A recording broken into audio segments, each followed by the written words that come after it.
une proposition d'approche de promenade lyonnaise. Alors, décider 104, 116, c'est une vitesse assez rapide.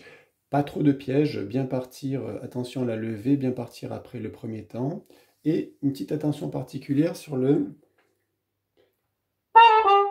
bien de lier la dernière détachée.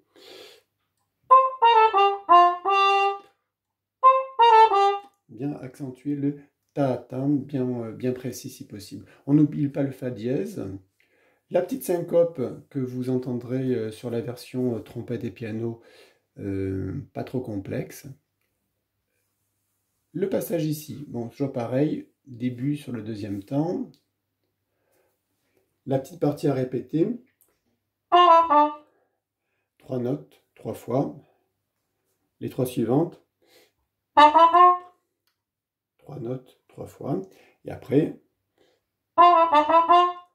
Ok. Et ensuite avec l'enchaînement. Le but du jeu, c'est d'être assez rapide, assez précis, pas mâchouiller les notes, de lier, de détacher. On a la même chose ici.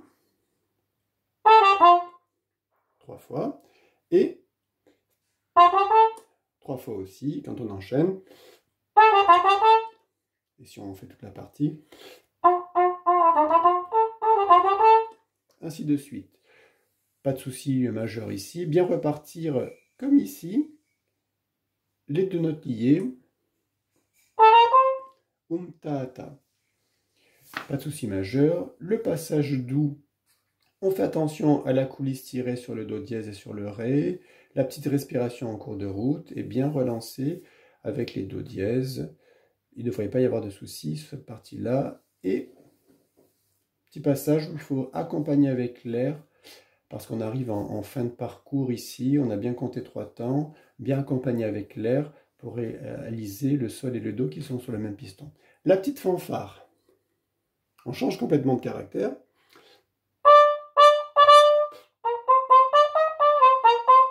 Là, c'est pareil. On a l'articulation à bien respecter et l'alternance de 0, 1, 0, 1, 0, 1, 0. Et le 2 qui réapparaît sur le si. Je retente ici.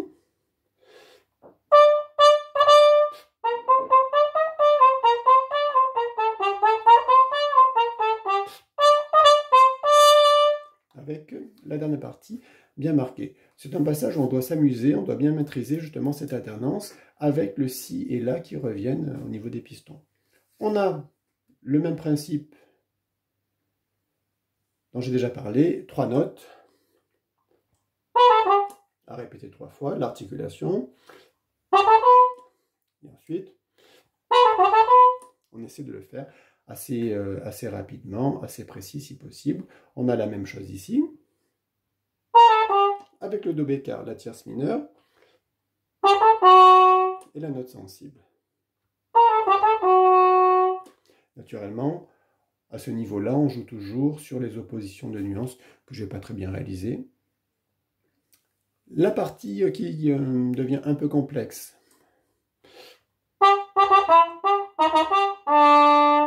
On fait une session comme ça, on la répète 3 fois, avec les rythmes qu'on connaît déjà. L'alternance fa dièse, fa bécard. La suite, la petite broderie au demi-ton.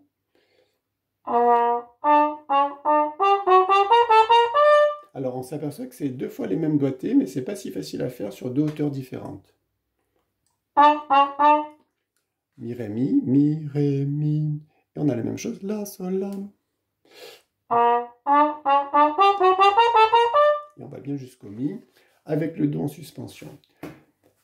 La gamme chromatique, je suggère 3 notes par 3 notes comme d'habitude. Do, si, si à répéter plusieurs fois, 3 fois au minimum. C'est les mêmes pistons que sol, fa dièse, fa.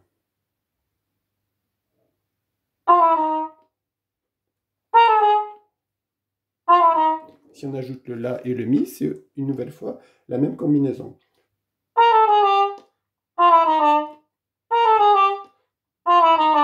Et ensuite, il faut pouvoir ajouter le sol dièse au milieu.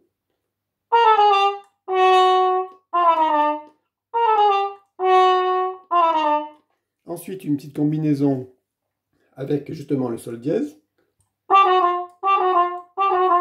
La, sol dièse, sol. Et après, théoriquement, on devrait avoir une gamme chromatique assez cohérente. Et le mi, si on regarde à l'accordeur, on ne le voit pas à l'image, mais bien tasser le mi en tirant la coulisse du premier piston, en relâchant un peu les lèvres éventuellement, ou en faisant avec le 3, c'est pas très pratique. La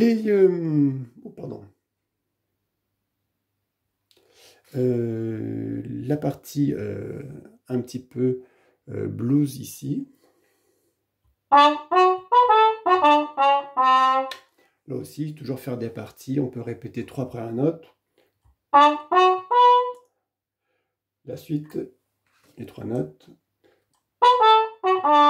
En ajoutant, c'est plus logique, de une quatrième, tatam, tatam. Et les notes qui suivent.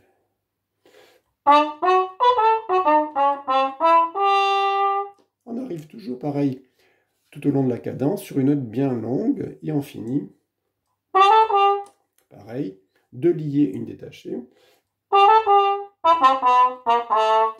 Et là on reste bien longtemps sur la croche pointée.